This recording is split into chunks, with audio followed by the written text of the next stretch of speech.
Welcome back to the Total Potential podcast. I'm sitting here with a gentleman that I've been following for the past 2 or 3 years now, Parker. He was a mutual friend and I had a mutual friend and follower of his as well, named Zach Holly, that actually introduced me to Parker's page behind the broadcast. As somebody who is a behind the scenes person himself, it's, in my opinion, an absentee market. Everybody talks about actresses, everybody talks about on air talent, but these are the people that are actually making all of this a reality for everyone to see and making it look crisp, making it sound good week after week. Parker works on Monday Night Football. He's also featured with the US Open, as well as many more that you'll hear today. So I'll go ahead and let Parker introduce himself, let you know his full name, his whole, background, and I'm going to let you go ahead and take it away.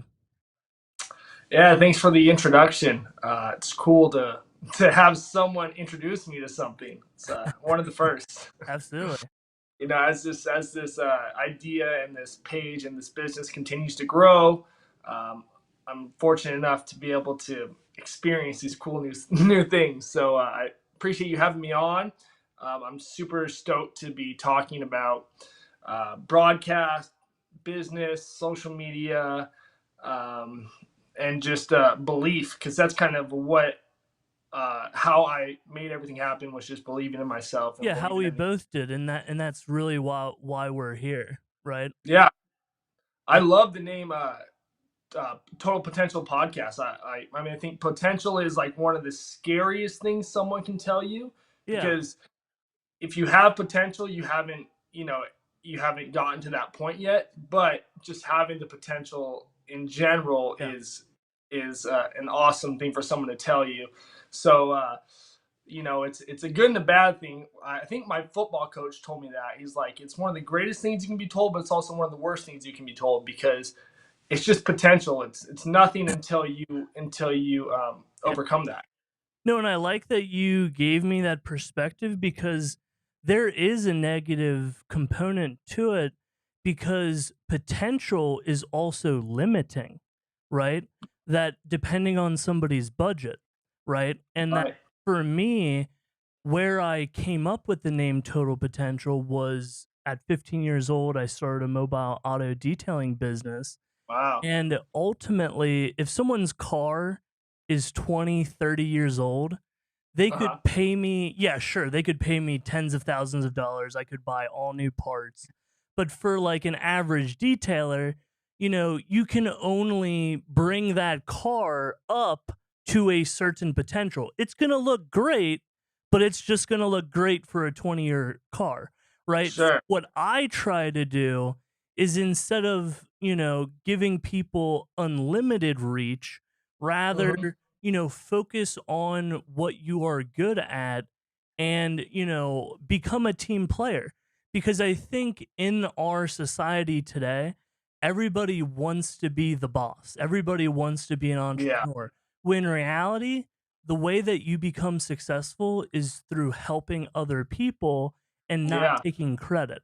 Yeah. It was like a Ronald Reagan quote about how, like, if someone's willing to not take credit, there's no telling how far he can go. Yeah. Because ultimately, if everybody else is playing an ego trip around you, feed into that, because ultimately, they're trying to grow themselves. And, if taking credit for your work is a part of it, that's okay. And that Hmm. ultimately, you know, especially in our mode of business, and I know I talked to you about my background, with hip hop, that ultimately, if people can't pay you with money, they pay you with connections. And Right. that's has been a big part about your life and how you've gotten so far with networking. Uh, Hmm. but before we get into it, I'm gonna break the fourth wall a little bit, go on YouTube and Yeah. get Yeah, send me that link yeah, so then I let's can get some of my exactly. following on here. We get some people from the Philippines, Argentina, Nice, England, Germany. you know, nice. it's kind of cool to see the people that sometimes tune in on these things. Absolutely. All right. So I just pulled it up. I'm going to click share. And while everybody's listening, you do the same thing. And I appreciate everybody sticking with me over the past 3 or 4 or 5 or 10 years that you know, a little bit rusty, but it is a pleasure bringing new entertainment to my audience, and it is so ever changing. Just to give a little bit of a public service announcement of, what's going on with me, been, primarily focused and specialized in podcast production, and the success of Total Potential is really to blame. That the whole business model was successful. I would Mhm. interview folks, and a lot of people who, and Parker can contest to this too, that you know the way that I market is very indirect. And, for me, it's not about sales, it's about relationships. And Sure. if you're able to provide value and expecting no value in return, whether or not it's a client or a guest, not saying, they're going to feel like they want to reciprocate, and a lot of people that, I've featured on the podcast have had interest in starting their own, and I've onboarded now, probably 5 or 6 shows. So I really had my hands busy over the past 2 or 3 years, as well as working with Camelot Productions. So I definitely want to give them a big shout out. So did you go ahead and get the link? Yeah, I did. I'm just about to post it Oh, to yeah. my story Yeah, and I so that should too. my So following. I sent you the link, but I never actually posted it to my story.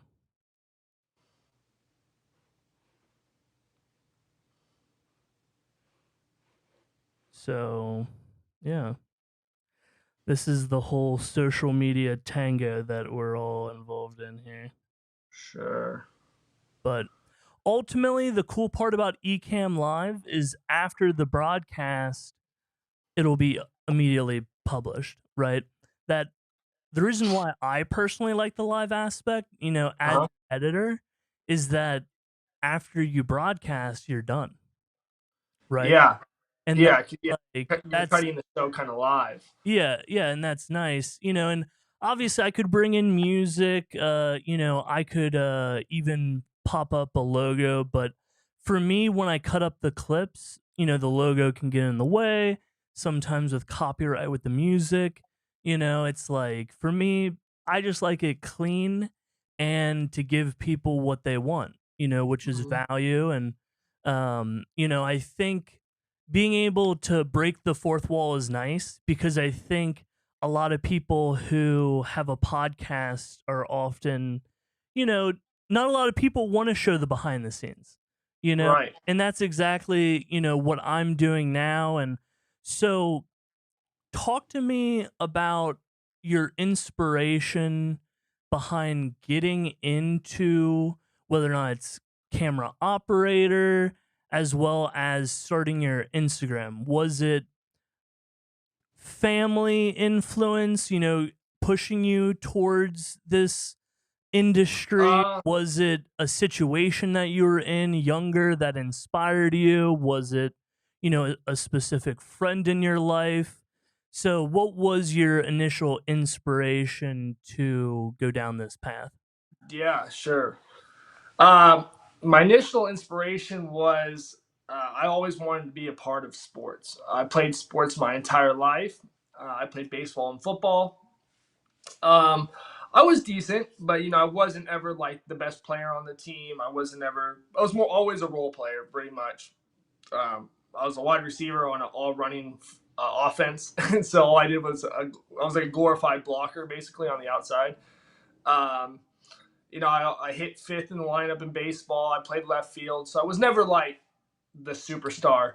But because of that, I think I was always able to take in everything kind of from like an outside perspective, and it was about being in the moment, being in these environments that I just loved, and just being in it all my life.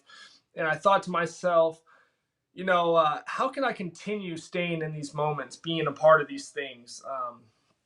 And so I knew I didn't have the skills to play at the next level, and I always was really interested in camera work and live sports. Really, I mean, I fell asleep to watching Sports Center every night, my entire life, really listening to Stuart Scott, um, and uh, and so it's something just I always had a passion for, and I kind of voiced that opinion to my mom when I was like 14 or 15. No, maybe I was like 16, and she had a friend who was in broadcast in California, and he basically told me, "Look, that's an awesome path. I can help be your mentor and help guide you down that path.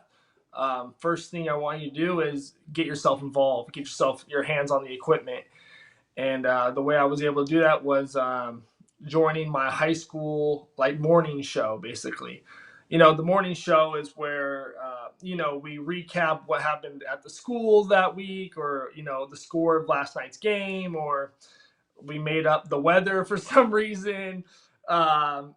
Just like some very rudimentary elementary broadcasting. But yeah, that was my Yeah, the introduction. fundamentals, the fundamentals. The fundamentals, exactly. So that was my introduction to broadcast, and I really liked it. They had me like go in front of the camera, and and be the announcer and whatnot, but I never liked that. It was always uncomfortable to me. I'm not comfortable in front of the camera, Yeah, which this yeah, being in front of the camera now and on all these new podcasts that I'm coming on, it's been a real learning experience. I'll tell you that. yeah, yeah. Because like I even say this about myself. I'm an introvert trapped inside of an extrovert's body because Hmm. society forces us to be extroverted. So that's why Right. it's so weird, because it's like it's a forced extroversion that it's like, Yeah. we have to be, because Hmm. if you're not doing marketing, you know, what are you doing? And that's I'm at a low point, in my business right now. And then it's kind of like, when in doubt, podcast. That you have to Yeah. put yourself out there, and It's ki- it's so it's kind of the yeah, millennial dream right now, is it not? Like, create a business, create your own podcast, get followers, get yeah. sponsorships. It, But it, I it think yeah, it's such a saturated market at the same yeah, time, though, I feel like. And so you really have to have some content and some belief behind that yeah. to really make it in this like millennial Yeah, I mean, American dream. unless you're like 1% looks wise, or you have family who has connections, or someone who's a publicist who runs the world, that ultimately what people need to realize is, you know you're not Joe Rogan. That Joe No. Rogan is Joe Rogan because he was previously a celebrity. He has this network, baked in. And I'm not saying that, an everyday person can start a podcast and be successful, but a podcast is a vehicle for business. And Right. what comes first is the business. And so Yeah. what I would recommend is, as somebody who has been unfortunately a serial entrepreneur since he was 15, Hey, it's a good thing. no, I wish I would have gotten a more, regular job, so then I could have saved money, and then off the interest, then I could be burning money. But Yeah. ultimately, I have gone 150% in, risk. And, and I will say that at every failure, I have failed forward. And Right. that the That's a great rise, mentality. yeah, like as a phoenix, that it's like every time you get down, you rise up Right. Yeah. stronger, Right. and you get in different spaces, and meet, like-minded people like yourself, that Hmm. and spoke about, your own podcast and your own ambitions about that. that we'll get to later in the episode. But Sure. um, so yeah, so you went to school, you had a little bit of news broadcasting sort Yeah. of experience, very rudimentary. What Hmm. cameras were you guys using back then? And what Oh was man. this? Like we're talking like we're old people now, but like Yeah. I honestly, man. I mean, it was. This was shoot high school. Is that like close to like 15 years ago now yeah, or something like that? wait, right?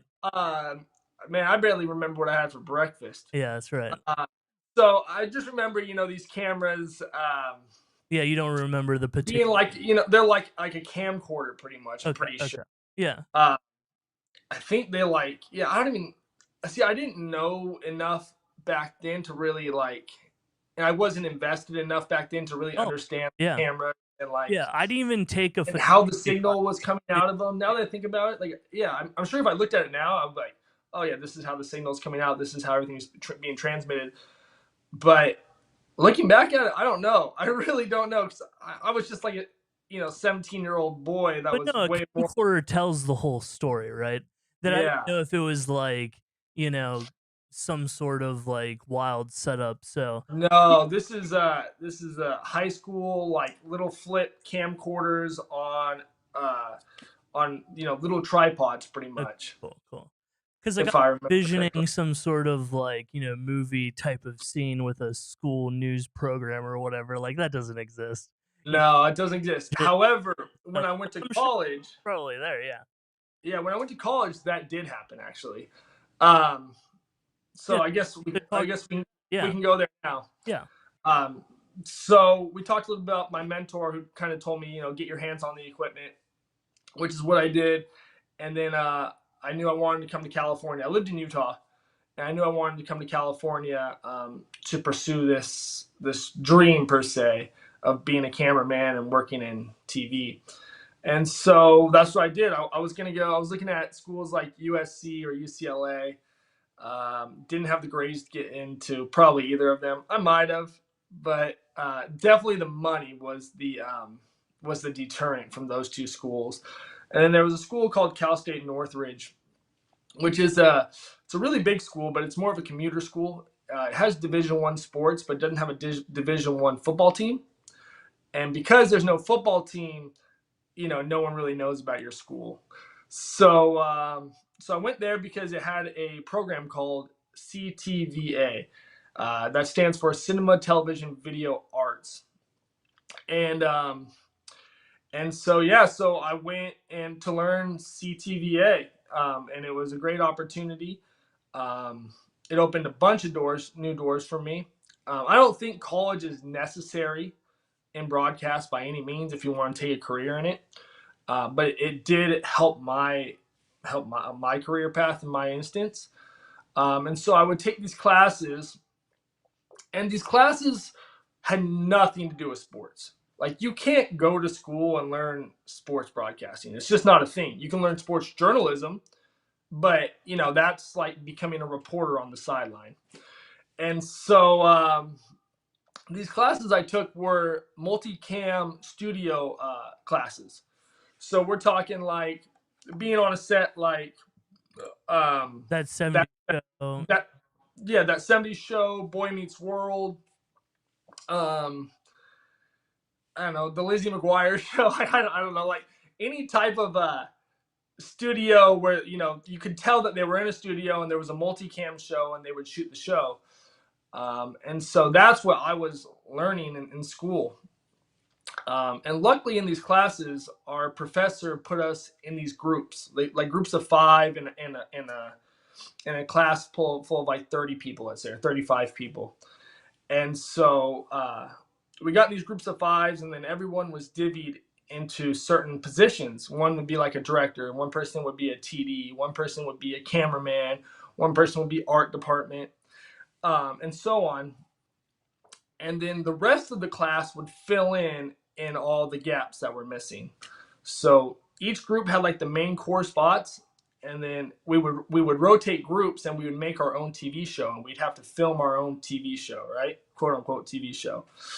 And so I was like a cameraman for my crew, my little group of 5, and I did a good job. And then after that, like it was like all the other groups wanted to pick me to be their cameraman because I don't know why. I guess I just had a knack for it. They could tell I liked it, But and maybe so I just nice guy, you know.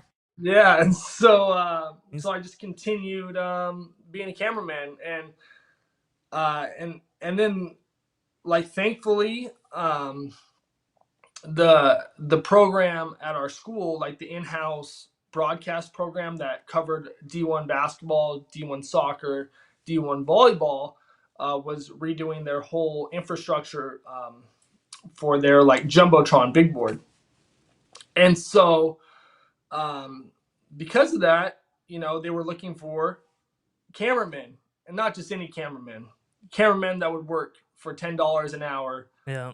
3 hours a week. You know what I mean? And for me, that was like awesome. I can make a little bit of extra cash for beer on the weekends, because I may or may not have been in a fraternity, and I may or may not Did partied you a get lot free? during Yeah. college. um, and so $30 a night, $10 an hour, and I got my hands on the equipment, and that was kind of all I needed. Yeah, and Um, what was the gear that you were working with in college, and then what was the gear that you worked with once you actually got to the jumbotron? Yeah, so the gear I was working at, like in the classrooms, were broadcast cameras, but they were definitely outdated cameras. I couldn't tell you what they were. Maybe like Ikigamis or Okay. Yeah. old Sony's. I Yeah. don't I don't remember.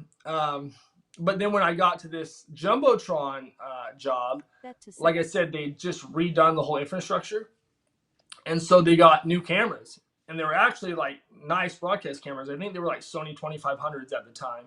And Sony 2500s on SMPTE, uh, in 2014, that was up to date. That was what the better productions were using. Um, and so luckily I was able to get my hands on a modern camera, and start shooting basketball. I became like the guy underneath the basket, um, shooting like the jumbotron feeds and things like that. And that was massive, like in the growth of where I was able to take my career. And so during that whole process, was there anybody like that stood out in terms of like someone who helped you along the way? I know you mentioned your mom's friend that helped Yeah. and guided you. That how did that relationship help you through that process? Were there any professors or friends or I know you mentioned that there was another gentleman shooting the same game and Yeah. you said, "Hey, could I, do you guys need any help?" Uh, Hmm. so who were those people that you want to, as if you're giving your and what is that behind you, like an off is that like a Golden Globe or what That's is an that Emmy. there? That gold Right there. yeah, That's an Emmy. so like, give me your it's, Emmy thank you it's an speech. Emmy for outstanding broadcast team. So I didn't win it myself. I won it with the team I worked with at the U.S. Open in like 2019, I want to say. Yeah, yeah. And, and Um, and we'll get to that, but we'll definitely. give me like as if you were making an Emmy speech, you're thanking everybody who This supported is you, new. right? You This is know, new. who Yeah. were those, So all definitely people like my mom's friend contact, who got me to go to start learning in high school, told me what college to kind of go to, yeah, and then he eventually helped me with an internship, and this internship was with E News. We're talking like E Entertainment, E News. And like there's a funny was it story about gaming this. or is it No, like E News, like they cover like all entertainment stuff going on, like Keeping Up with the Kardashians oh, at the time, okay. or I mean, it's massive. Entertainment. It's like Yeah, entertainment. Yeah, okay. yeah, yeah. So E News is massive at the time, and yeah, it was my first internship. So quick funny story about that.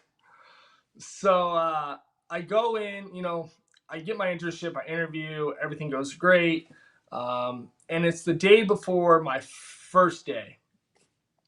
And my mom's friend tells me, "Hey, why don't you just come down before your first day? You know, we can talk a little bit. I can kind of show you around the grounds and whatnot." And my mom's friend, he's actually the VP of broadcast. I believe at the time, and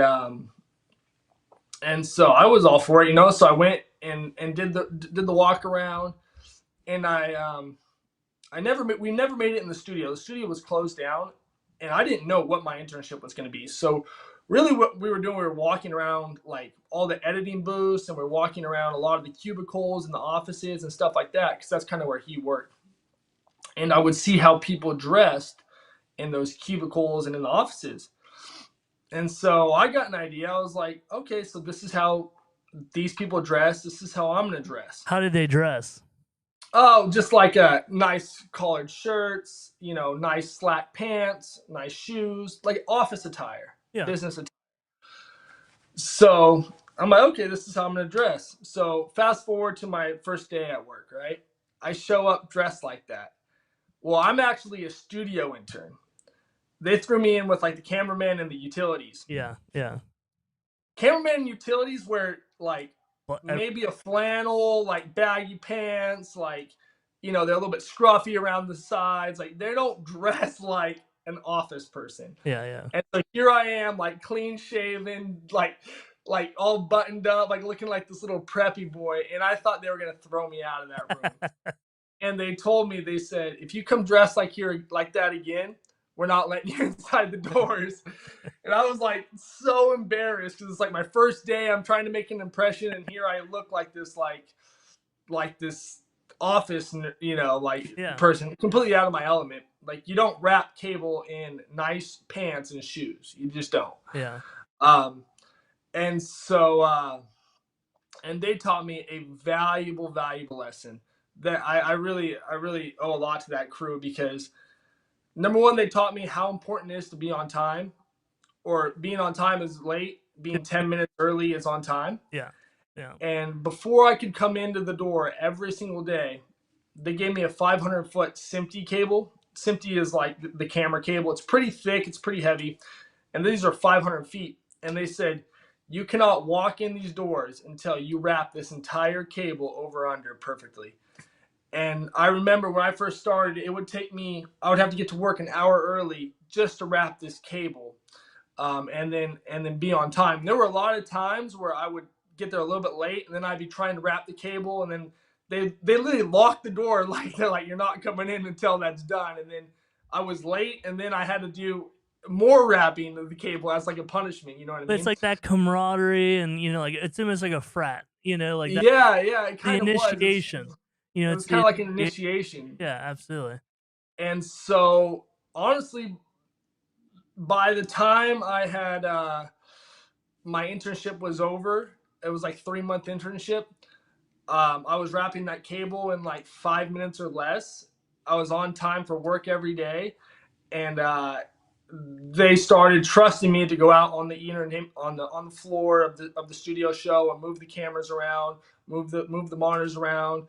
And on my last day, I even shot a live segment, which was really cool and nerve wracking as ever, because that was the first time ever like I had a shot live to, like, you know, to the world pretty much. And then, so what was that gear for that camera when you shot that? That was, yeah, those were like Sony. Those were Sony cameras on SMPTE, with like on real nice studio tripods. Um, With you know, like that rolled motors on the around. feet, or like wheels, or was it? Yeah, exactly. Yeah, had wheels. I mean, everything. It was When probably you like super think heavy, of, right? yeah, it was like when you think of like a studio buildup, like for a professional high end studio, Yeah. that's what that gear was. But completely different than sports. Completely different than sports. But I learned a lot of like the importance of being a utility, and learning how to wrap cable, in that.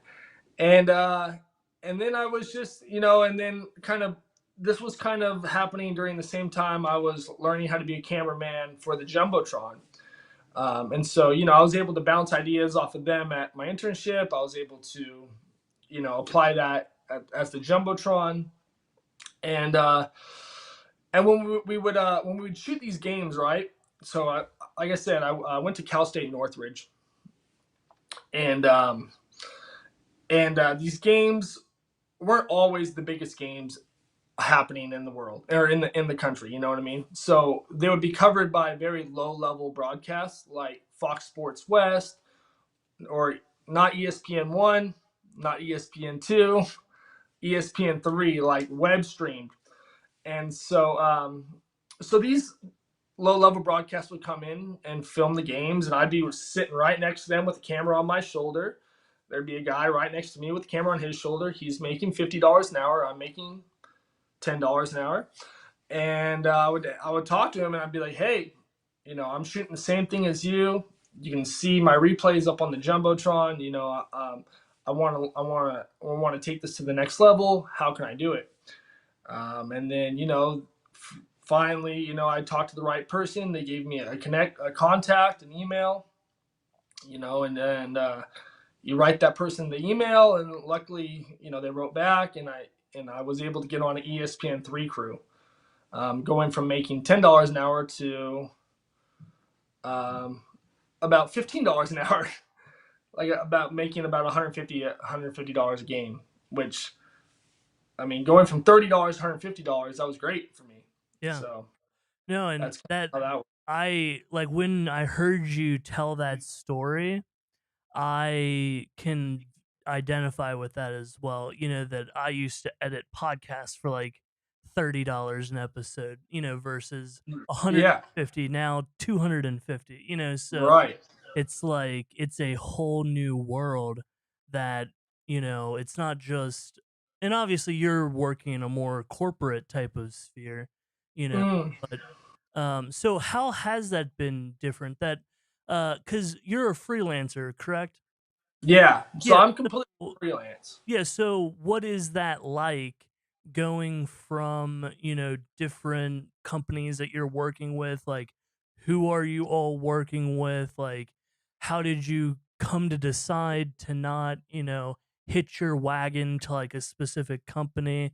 You know, Yeah, what made you want to be a freelancer? yeah. Great question. So real quick, I just got to shout out Rob Haas. That's who my mom's friend was. I haven't said his name. I Nice. meant to.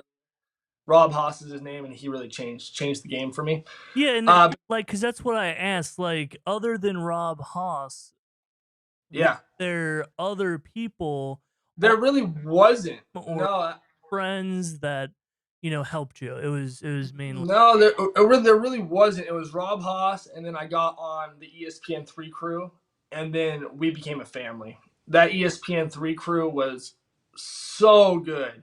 Like, I'd say probably of the 14 of us that were on this crew, 12 of us have all gone to bigger, better things, worked Super Bowls, worked FIFA World Cups, worked.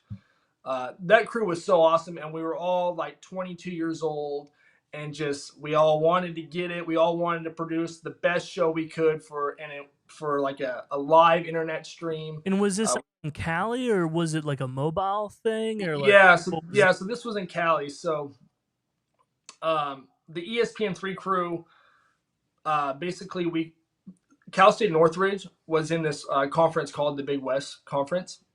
And so the Big West was Cal State Northridge, Long Beach, Santa Barbara, Cal State Fullerton, Cal State Irvine. So all in the Southern California frame. And so what ESPN 3 would do, we would pick up the bigger games of the week that weren't broadcasted by Fox Sports West. So we would get like the second level of big games. Um, and so we would travel from like Long Beach to Irvine to Santa Barbara, even like Cal Poly, San Luis Obispo. We would do those games. Yeah. I Um, forget what were we talking about yeah. right before So that. the next question that I guess I was getting into, was about Oh, you had a great question. What deciding was it? to be a freelancer, and that Oh yeah, who are all the companies that you work with? Why did yeah, you decide to be a freelancer versus hitching your wagon to a specific Right. company. So I could have hitched my wagon. I could have gone back to my internship, I think, and tried to gone down like the e-news studio entertainment route. But it was just something I didn't want to do. It wasn't something I had passion for. I wanted to do live sports, even though it probably made less money. I wanted to do something that made me happy and made me want to be in those settings. Because being in a studio show every day, it was like being in Groundhog Day. You know, it was like the same thing, repetitive over and That's over. literally what a studio is. Like everything Yeah, set up exact. That's like, that like whenever my dad gives me a hard time about, like, oh, like put away the camera, like someone's gonna take it. It's like, what are you talking about? Like it's a studio. Like we need to have everything out. yeah, Because it's like yeah, everything needs to be connected, yeah. to use at any time.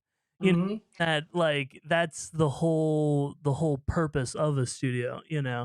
Yeah. So that's not what I wanted to do. I wanted to be in live sports, and so really the only way to be in live sports is to go the freelance route. Maybe once you become freelancer long enough, you can get lucky enough to make a connection and then be hired full time. But they really don't hire full time cameramen. They don't really hire full time replay operators and things like that. So so I became a freelancer, and my ESPN3 family was amazing, but I knew I wasn't making enough money with them. It wasn't sustainable. Yeah. It was a great intro into broadcast, but I knew it just wasn't my end all be all. And and then Look so at there the was content too, like no, not wanting to throw any shade at entertainment, but that ultimately you're interested in sports. That yeah, it's like, see, this is the behind the scenes aspect that people need to realize. That, like, guess what? The same show that you're watching, or that your wife's watching, or your cousin's watching, those behind the scenes people have to watch that exact same show like every day, and like just every day you or don't over and like over that again, or show. shoot the same stuff over and over Yeah, again, like and then would you come home and watch, e-news personally, no, right? no, I So would never. it's like that's like a very interesting behind the broadcast perspective that, just imagine how many behind the scenes people are involved in shows that they don't like, Yeah. or do people in the No, a do ton of they people have because flexibility to leave? oh yeah, Is it everyone has flexibility to leave, yeah, like is but it common for people to be like depressed or like salty that, they're like, see, this is the realness, right? Like this is no, the behind the scenes type of stuff. I don't know if depressed is the right word for it. Yeah. Yeah. Because people have the opportunity to leave, but sometimes it doesn't financially Yeah. work out for them if they want Yeah. to leave. Like if someone's doing the Ellen show and they're making Yeah. $1,000 a day, Exactly. they might not like Ellen. Yeah. They're still making $1,000 a day on a show that shoots 5 days a week. Like they're not going to go. Yeah. They're not going to leave In a thousand dollars a day. consistent show, like even, as somebody who produces podcasts, like obviously it's not like Ellen, but most shows do have an ending. So if Yeah, you can find a consistent show that yeah, is on a more recurring basis, sure. Like that yeah, Judge Judy or Dr. yeah, Phil. Like there's some of these entertainment shows that people have been on for 20 years, and it's Groundhog Day for but them, but they're making a lot of money doing it. news too, like news, you can just throw in different anchors and just keep on running it. I mean, Yeah, news and, entertainment news, yeah, could do that forever. You know yeah. that Well, until robots take over, because robots have like really replaced well, all news outlets. yeah, well, and obviously we can distinguish partially between AI news, and because it's like once you start hearing that robot voice, but sometimes Well, what I mean by robots, I mean robotic cameras. Like they're not the manned like cameras like anymore. Zach had told me about is it called PO Pretty good. what is it called? PTZ. P PTV or something like that. PTZ, pan tilt zoom camera. Yeah, like that's what he suggested for the studio, but they're like $8,000. Yeah, no, yeah, they're definitely expensive, but think of it this way: is like, let's say you're a news outlet for your local. Yeah, You live in you you live in Cincinnati, right? the camera operated from anywhere. Yeah, Yeah, well, yeah. So it can be remotely operated, um, or let's say you used to have to hire 3 or 4 cameramen to shoot your news. Now you can have 3 or 4 PTZs, and you hire one operator yeah, and then to control all those right, cameras. sliders and this or that, so you could probably move it on other axes and stuff. Yeah, yeah. So, Think about that, putting it on a slider, because then you yeah, really get like a whole nother. dude, you'd be Right, surprised. There's a lot of right, technology that does that kind of stuff. yeah, yeah, But anyways, as we digress, yeah, yeah. being a freelancer, so it wasn't something I wanted to. It was something I realized I needed to do. But when you want to go to the next level, you have to take steps back, right? So I was like this cameraman. I had experience. Nobody cared. Nobody cared. The only way I was able to get myself back into the larger productions was come in as a PA runner. So I had all this experience, and then up here I was feeling up here, trying to get work, no work, boom, back down here, PA runner, and utility. And so that's kind of how I got hired for Monday Night Football, my very first ever gig, um, which was a PA for Monday Night Football in San Francisco. I had to travel myself from Los Angeles. I drove up. I slept on a couch. My friend let me sleep on his couch, Adrian Renaud. Thank you for that. I slept on his couch. I was a runner for 3 days for Monday Night Football in San Francisco. They really liked me. Next week, they asked me, "Hey, we're coming. We have another ESPN broadcast coming to USC to Southern California to do a USC game. Would you want to be a runner for that?" Sure. And so then I was a runner for that game, and then it just progressed. I kind of got in the loop with this crewing company called Ming Entertainment, and I became one of their go-to guys. Like whenever ESPN came into Southern California, like I was getting a call, like, "Hey, do you want to be a runner? Do you want to be a PA?" And I think I was pretty good at running in PA because I understood, what it was like to be a cameraman in a utility, You already and knew how to wrap cable. I mean, I had a dream, I had a vision, I yeah, had a goal to get to that point. So being a runner in a PA was great. I did it for like 2 or 3 years, man. But then I just was like, look, this really isn't what I want to do. I had a serious conversation with myself, and I started turning down all that work. And I was saying, I will only accept utility work. If you don't know what a utility is the guy that goes behind the camera and he wraps cable behind the camera. He sets up all the shows, or she sets up all the shows, tears everything down. Kind of the grunt work, for lack of a better word, but that's what I wanted to do, and so and that's what I did do. So I turned down the work, and then I was like, hey, I can over under. I'm pretty athletic. I can run behind a camera. I would love the opportunity to do so. And then I started doing that, and like ESPN was a great contact, but then I got in with CBS Sports Network, and CBS Sports Network was like so amazing to me. I got hired as a runner, and then I did like a Super Bowl studio show with them as a runner, and 2 months later was the Final Four, and they said, and they're, hey, would you like to come back as a runner? And I said, no, but I'll come back as a utility. And they said, okay, we can have you as a utility, but you have to travel yourself. You have to put yourself up. So guess what I did? Travel myself again. I put myself up. I reached out to one of my close friends who had an uncle who I never met in my life. And he was a distance uncle for my friend. And he lived in Houston. And he said, yeah, I have an uncle in Houston if you want to, reach out to them and see if they'll put you up. Because I had no money. And so I reached out to my friend's uncle, and I said, hey, I'm trying to work the Final Four. Would you mind or could you house me, or could I crash at your place? And they were super generous, and they said, yeah, of course. And so guess what I did? I slept on a couch for 5 days straight.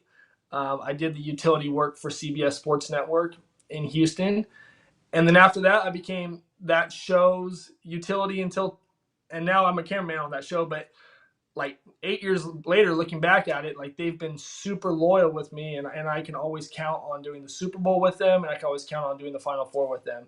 But that wouldn't have come without sacrificing and put myself out there The to sweat travel myself. yeah. Yes. Yeah, travel myself and sleep on a couch, and sometimes that's what it takes.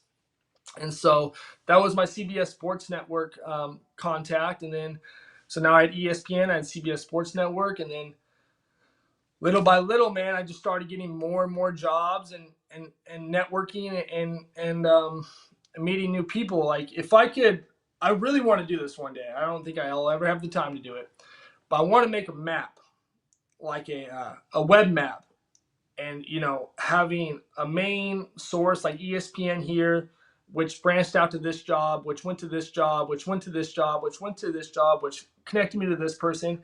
I believe I can make like an entire spreadsheet map of where all my contacts came from, because that's how I built my career, was off of contacts and networking, and just impressing the right people at the right times. No, and I think not only did you do that professionally, but now coming on to social media, talk a little bit about, starting behind the broadcast, how that all came to be, Yeah, yeah. through Let me take a everything. drink before. No, you're good, you're good. Uh, But yeah, and I hope everybody's enjoying the Total Potential podcast. If you haven't yet, please subscribe. If you feel like anybody would like to hear a behind the broadcast perspective, definitely feel free to share the link. If mhm. you're somebody who would be interested in getting featured yourself, do not feel afraid. Get on Instagram, Anthony Marshall Prugel, DM me, and just throw it out there. We'll see. Yeah, We'll see what we can do. yeah. Anthony's a great contact to have. I'll tell you that. Anthony actually reached out to me, but once we met, we clicked immediately, and Yeah.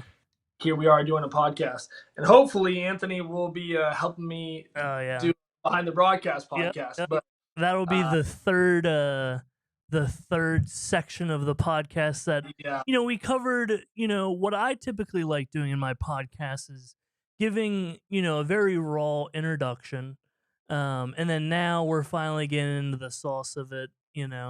Um, and then yeah, once we start talking about short term, long term goals, right before we're about to wrap it up, we'll start promoting inside the broadcast, behind the broadcast, that I even had made a note, and I wanted to get your perspective on this too, that in breaking the fourth wall again, that the only downside about using inside the broadcast is that then you lose the brand identity that you've already built up, right? yeah. And that that And that, that brand identity is everything.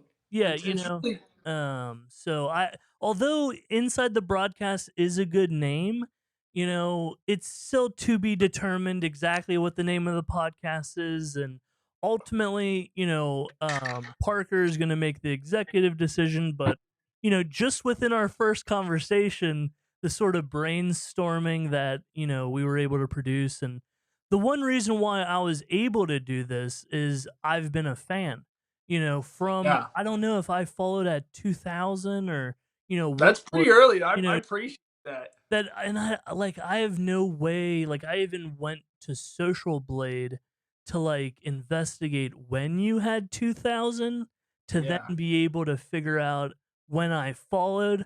So I don't know exactly when. Yeah, 2000 was Sports with No Fans, so was it That I Sports with mean, Zach Holly was probably on 2 or 3 years ago. So No? whatever Yeah, you're at 2 or 3 years ago, ballpark, yeah. but so You never, saw, hey, you saw the total potential at a yeah, really early stage. exactly. Well, and Zach did. Yeah, Zach. yeah, I have to give the biggest shout out in the world to Zach Holly because I wouldn't be sitting with you otherwise. That, Yeah, sure. so I have to definitely give Zach a big shout out that, he's been a fan of yours for a long time as well. Nah, and I'm a fan of Zach Hawley. We never met, but we have a ton of mutual friends. And then he hit me up like maybe just a month ago and was like, "Hey man, next time you're in LA, like I'd love to get some lunch with you." He sounds like a really cool dude. Yeah. Um, and I think if him and I come together, I think it's dangerous probably the potential that we have together. Yep. Yep. But yeah, so he seems like a cool dude. I'm looking forward to meet you, Zach Hawley, if you're watching Oh this. yeah, oh yeah. And that cuz I'm from the middle of like in the middle of Ohio, right? So Yeah, like talking to you Cali boys, at least you went to school there. And yeah. it's like over the past 3 years I've been working on the East Coast.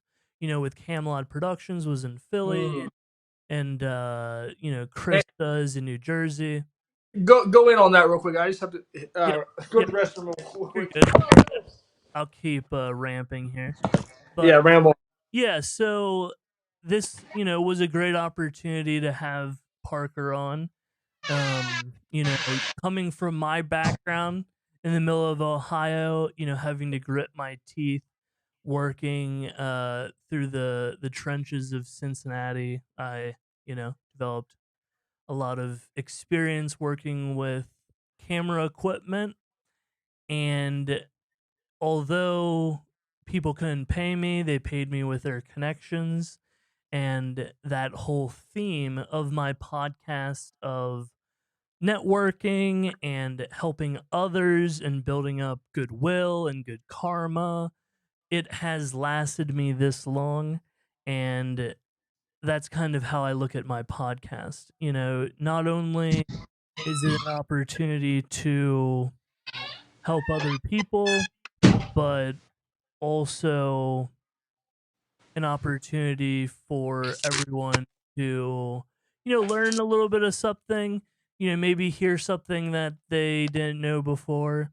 Or if, you have your own business and you can use this as inspiration for your project and also a cautionary tale because I will say unless you have a family friend that's in the industry, it is a very very tough life. And unless you have copious amounts of money to burn on gear, it is a very tough industry. So what I would personally recommend is you know get a comfortable job, invest some money, Hmm. live off the interest, and then start playing around with the interest. But nevertheless, we're all you know we went all in. So I don't want to discourage anybody from not going all in on your passion, but I'm just not going to sit here and say that it's not a cautionary tale. Whether or not Sure.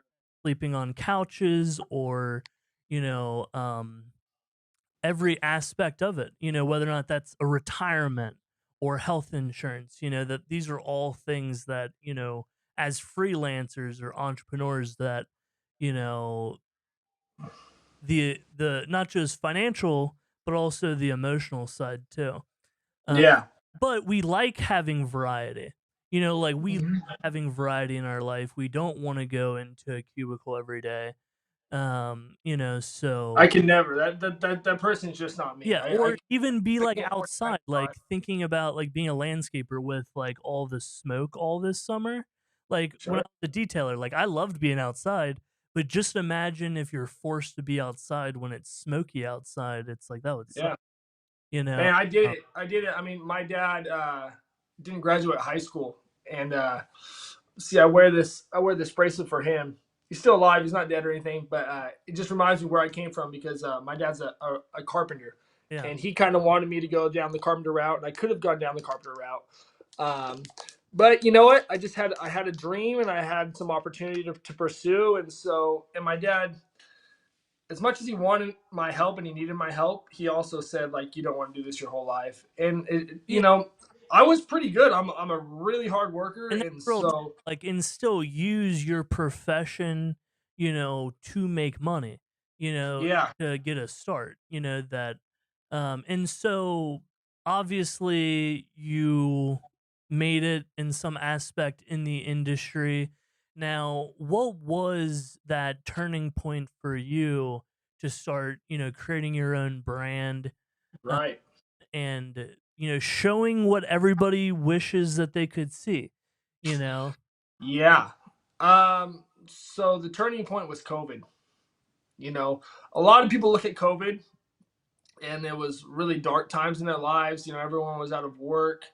Um, Everyone was out of toilet paper. um, it's just a really weird time. And again, like I come from a hardworking carpentry background. I don't do well just sitting around. I always kind of have to be doing something. Very ADD, probably a little ADHD.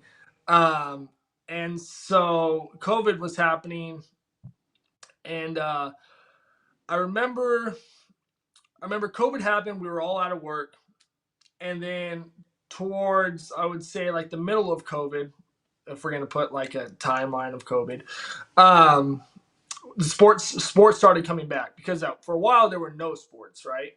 No broadcasting, no sports, and then the world was still shut down, but sports were able to happen. And if you remember, you had the NBA bubble, and soon after the NBA bubble was like the precursor, like kind of the beginning to kind of a lot of other bubbles that came to happen. And one bubble that I was invited to was the U.S. Open bubble for tennis, and it was probably about 2 months after the NBA bubble. And this is no fans, very like limited crew. Oh my God, COVID testing like Hunger Games, four. right? Oh yeah, Like different COVID testing districts. 4 times a Oh, week. are you allowed in this district? And we can only let so many people in. Dude, it was You it know, was very much so. Like we all that had to wear like nobody's cards. be there. You know, Yeah, we all had to all wear cards that they had like your district basically that you were allowed in. Like it yeah. was the A, B, C, or D. And you know, A could only be in A area and B can only be in B area. And it was wild. We were COVID testing Well, four I love times a week. having people like you on. Like, talk about that behind the scenes. That, like, and Yeah. obviously, like, did you have to sign any like NDAs, like, with that No NDAs. stuff? Uh, Or no NDAs or anything like that. But I mean, we definitely were like under strict laws of like, not leaving the hotel and you because got we're in like the brought to your room? Like, how was the food? Because I remember um that footage. food was provided on site, or yeah, then or everyone was in the same hotel. So then they had like catered meals in the hotel. Yeah, And it was all like individualized box lunches yeah. pretty much. Did And when you're eating, the same food, or did like the players get better food? Or, players were in Manhattan. oh, The okay. broadcast was completely separate of the players. Oh, okay, that's interesting. Yeah, yeah. The broadcast people and the players See, nowhere this is no like this is interesting nowhere near the same stuff. treatment. Like, who knows this stuff? This is great. Yeah, I guess so. Yeah. You know, Um. So yeah, we were getting COVID tested 4 times a week, I believe, and it's not like the COVID tests were like, they swab you. It was the early COVID tests where they're jamming a but yeah. freaking I only did it. I only got one. Q-tip up your nose I only into had your to brain. get one time, and I was like, yeah, I'm never doing that again. No, it was the worst. Yeah, So as I digress, I was working the U.S. Open yeah. bubble. To be it's not over yet. It's No, no, it could come back. gonna be back. Um, but It is still here. You know. yeah, But yeah, in like you mentioned that for a lot of people with COVID, like it was great for my business that like everybody went online. Instead yeah, of working with people locally, I was able to go online, and I was able to, meet people like Zach, that he ran an advertisement on Instagram for his uh-huh, business. And I thought to myself, well, crap, like if Zach's running an ad, he probably wants to talk about his business. yeah. That's how I initially connected. Good insight. And so for you with behind the broadcast, through COVID, what Yeah. what did you start filming? Like, when did you decide to start doing this?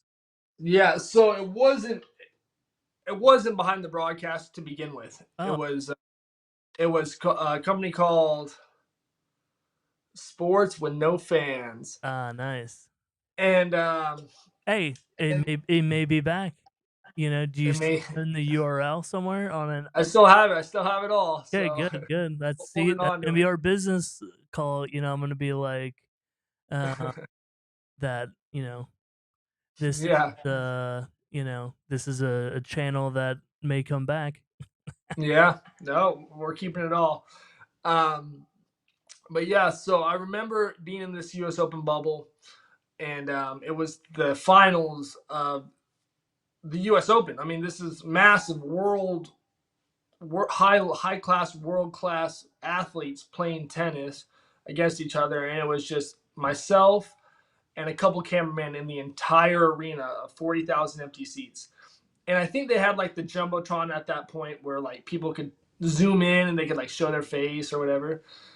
But it nonetheless, like it was just an empty arena, and so I'm looking around and I'm like, this is ridiculous. Like we're living in this era of sports with no fans, and so that's when I created Sports with No Fans.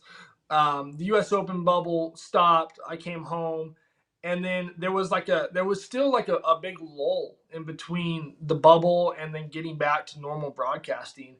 But I realized that like myself and I had like 20 friends in TV that worked the US that worked the NBA bubble and that were working golf.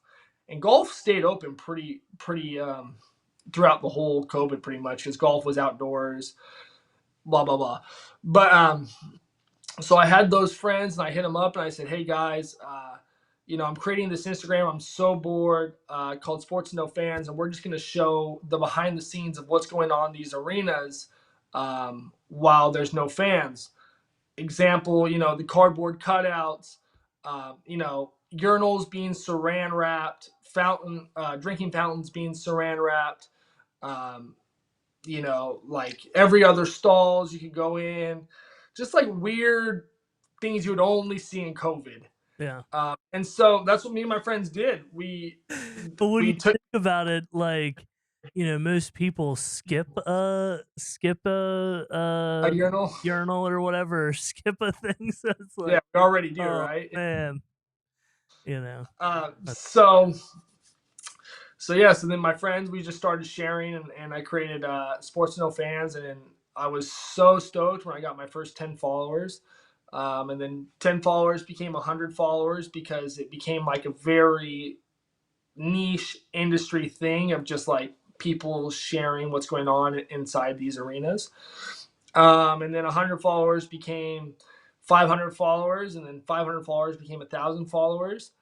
And then I think I was at about 2,000 followers maybe, and I was working a Christmas Day game, and I was sitting behind a cameraman. I was a utility, and I was sitting behind the center court handheld cameraman, and the game was Golden State versus the Phoenix Suns, and so Steph Curry was playing. A lot of big names were playing that game, and I'm watching the cameraman shoot, and I'm like, this is so cool. Like watching, because he's got like this little LCD little monitor that flips up off his camera, and while he's shooting, I can see his LCD monitor behind it, and I'm sitting directly behind him, so I can see what he's shooting. So I'm watching him work, and it's really cool to me. And so I'm doing nothing, and so I pull out my camera and I start filming him shooting basketball. And then after the game happened, um, I told him, I said, "Hey, dude, I've got this page called Sports No Fans. It's at about 2,000 followers. I've noticed that like the behind the scenes are really picking up in Steam, and the following really likes it. I said, do you mind if I repost this video of you filming basketball?" And he's like, "Yeah, cool, no problem." His name was Shane Marshall, by the way. Shout out Shane for giving me a chance. Um, and so I posted to Sports No Fans, and then somehow, or actually not somehow, but I DM'd it to SportsCenter, ESPN, and believe it or not, these big pages look at their DMs, and it was something they'd never seen, and it was an ESPN show, so it was kind of like publicizing their own Yeah, brand yeah, too. in house. Yeah, and you could tell it was like there was an ESPN sticker on the camera and stuff like that, and so boom, ESPN has 30 million followers, and they reposted a video from Sports with No Fans.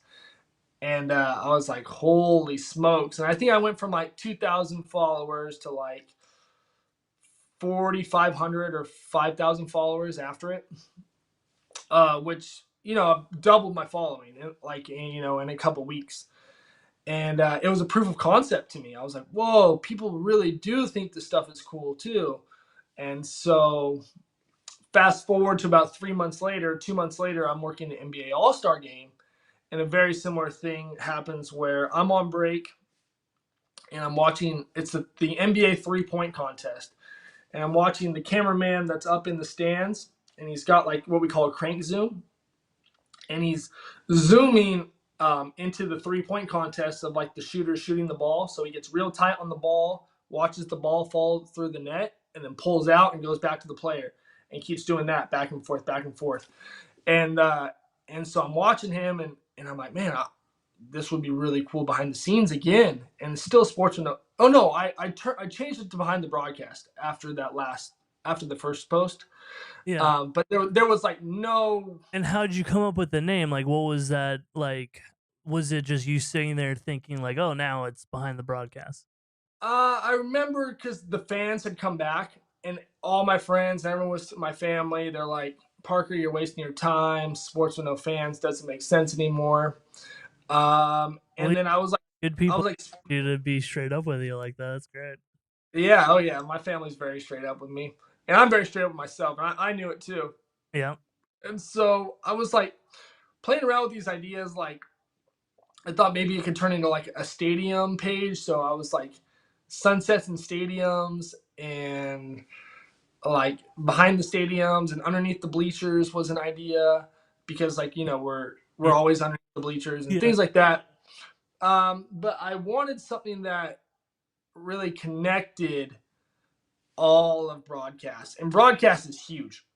Um, it could be live concerts, it could be live sports, it could be what we're doing right now, it Yeah. could be really anything broadcasted. So and I knew I was showing the behind the scenes. And so one day, I don't know if I was dreaming about it or daydreaming or what, but behind the broadcast just hit me.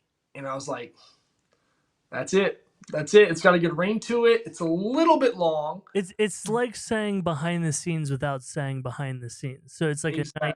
a nice take on it. Yeah, exactly. And so then I was like, yeah, behind the broadcast. And then I just ran with it. I I don't remember how I came up with the bars Yeah. as like a logo, but I needed something that like embodied everything in broadcast. Like for a while, I had just like a guy behind a camera, but when you do that, now you're isolating just the camera people. Yeah. You know what I mean? And broadcast is No, huge. Like there's a whole down to team. the runners, you know. Yeah, there's a whole team. People that make a broadcast happen that people really don't understand, and hopefully, I can try and Yeah. my Especially page. like in our future episodes too, because it's not like this is the last time you're going to be on too. Right. You know, No, yeah, we're it's going to not. really do a deep dive, and I'm looking forward to having you out to the studio at some point as well. To make Yeah. content, and so something that I would like to ask you, if someone would like to be featured on your page, like what would be the right Mm, way to go about being featured on your page? yeah. So I get this question a lot in my DMs, or people kind of get discouraged when they share something to behind the broadcast and they don't get reshared. And I always feel bad. Trust me, I feel bad not resharing, but I can't reshare everybody's posts. If I reshared everyone's post, I would flood the feed, which sometimes I already feel like there is too much content on it, and I need to just really keep it to like the interesting stuff on the story feed. But things that will help me continue to produce good stories and get people to be reposted on those stories. Um, Number one, I love locations. Like, so if you show me, if you just take a picture and it's just a picture of a I don't know, of a monitor wall, it doesn't tell me anything. It doesn't really do anything for me. But maybe if it's a picture with a monitor wall with like a tag from Ghana, Africa, that's really cool because now, we're showing, a world perspective of, of broadcast. Um, so location tags are always huge.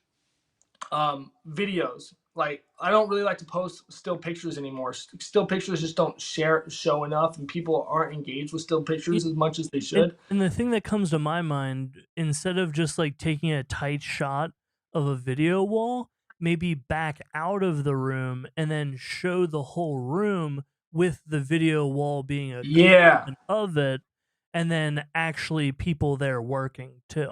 Yeah, exactly, because that's I mean that's the main idea of what the page is we're trying to show the big picture of how everything works. We're not just trying to show pictures of a video screen. It just really doesn't do anything for the page.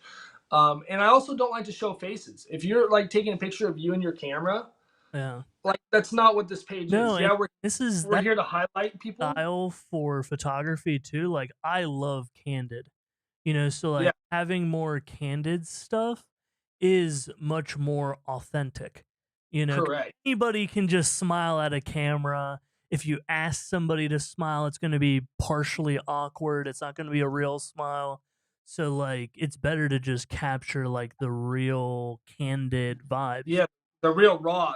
That's kind of what it is. It's like I'm trying to capture the raw moments. I'm not, I don't want anything that's like produced. Like the stuff that gets produced that's sent to me, like sometimes they're cool, but I'm telling you what, they flop every single time. If you go down the posts that get actually posted on the page, nothing is produced because the stuff that gets produced, it all flops because people don't want to see produced stuff. We see enough produced stuff on Y- every other Yeah, page. we talked about this, in our pre-call that 10% is your content, 90% is kind of like your friends, right? Who are actually Yeah. like No, I mean, it physically, used to be my friends, yeah, but now it's just a lot. people worldwide that want to show the rawness of what they're doing. Yeah, Because that, like I said, that's what I'm going for. I'm going for the raw, behind the scenes look. Don't send me produced stuff. Don't send me pictures of your face. I want to see your camera. I want to see your equipment. I want to see where you are, and I want to see what you're doing. I don't need any of that other stuff. yeah. That's kind of like stern, but No, no, and because it's like you want to give people good advice because you want them to be featured because if they give you good stuff, it's mutually beneficial. yeah, it's mutually beneficial. Exactly. Yeah, it helps my page and it helps them as well. Like I said, I'm trying to highlight the people behind the scenes, but when I say highlight, I'm not trying to highlight individuals, showing their face on the page. And how has that affected like your own personal life, with interacting with all these random internet people like and obviously I'm a pleasure to meet, sure. Yeah. How Um. that, affected your whole like, you know, work life, personal life, and then behind the broadcasts like how do you balance all of that? Yeah. So it hasn't been easy for sure. Like people think like, oh, you started a social media page and it's easy. It's not because you've got to constantly be engaging with your following. You've got to constantly be staying up on the trends. You got to constantly be seeing what posts are taking off. You got to see what posts are that are doing bad. There's so much to it. And then you try and build a business off of that, and you try to start an e-commerce Yeah. site, Yeah. and you start selling stuff. I mean, I wish I could flip my camera around right Yeah. now. I'm in my office, and it looks like a warehouse because it's just all boxes And you can and as long as you can set it back up on the tripod. You know, no, I there's no, a I don't want to risk it. I don't want to risk it. okay. But yeah, my Well, my and what room. I'd say is like it's hard trying to put the carriage before the horse. That it's kind of like you need the business and then the business pays for the passion. But for Right. you, but having 200,000 plus followers, now Yeah. September 26th, 2023, Yeah. in the whole grand scheme of things. But Mhm. that how has that been developing an e-commerce company? Obviously, we're also talking Yeah. about the podcast and other potential revenue. Yeah, I've got like a whole merchandise line. I've got a merchandise partnership that I just signed a deal with yesterday. I'm trying to start a podcast. We just started a newsletter last week. Um, and I'm doing Monday Night Football every weekend, Friday, Saturday, Sunday, Monday. Uh, or I'm at the US Open for 43 days straight. So it's just a ton of stuff. And then you got to think about balancing at home life Yeah. with a wife and giving her the proper See, this is attention. the greatest. It's like I'm letting him sell himself, right? That look how much this guy needs help. This is like this is a slam dunk. You know, you need help. No, it's so Yeah, so. I mean, I'm constantly looking for help, yeah, and unfortunately, right now, the people that can help are the people willing to put in the sweat equity, yeah. because I don't make enough money yet on behind the broadcast where I can pay a salary to anyone or pay a weekly stipend. Hopefully that's coming soon once we can get more sponsorships and the newsletter takes off and things like that. But um, And then also, like I mentioned, like with Upspace, they have like membership groups that are like mhm, clubs where, mhm, it could be like a mastermind group where, for a specific monthly price, you get access to this chat, right? yeah, And then, it would be $10 a month or $20 a month. And then right. for the early adopters, we would give a coupon code to get $10 off forever kind of thing. Sure, That sure. that's just what I learned from Upspace, and that who wouldn't want to be a part of a behind the broadcast mastermind group, right? No, I mean, I appreciate that. I mean, I just got to keep believing in myself and believing in the Oh idea, and yeah, it's hopefully, already done, dude. It's already and making the right connections, and hopefully we can get there. I mean, yep. it's definitely the goal. I'm not in this to stress out, get a bunch of gray hairs, and spend 20 hours a day um, on this. I mean, the first thing I do when I wake up, I'm looking at DMs. The last thing I do when I go to bed, I'm looking at DMs.